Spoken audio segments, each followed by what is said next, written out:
democracy and economy. In fact, he allowed the Philippine National Police to violently arrest 6 indigenous women and 1 community leader. We aim to hold Marcos and be accountable for directing the armed forces of the Philippines and the Philippine National Police to protect corporate interests instead of their people.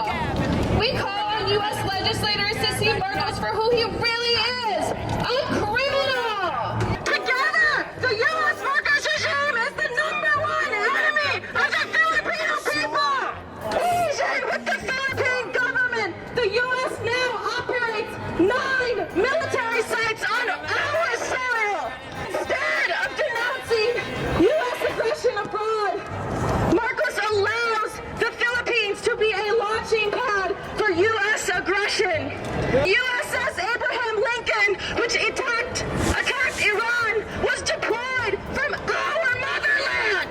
When the root causes of the Filipino people's suffering remain unaddressed, the will of the Philippines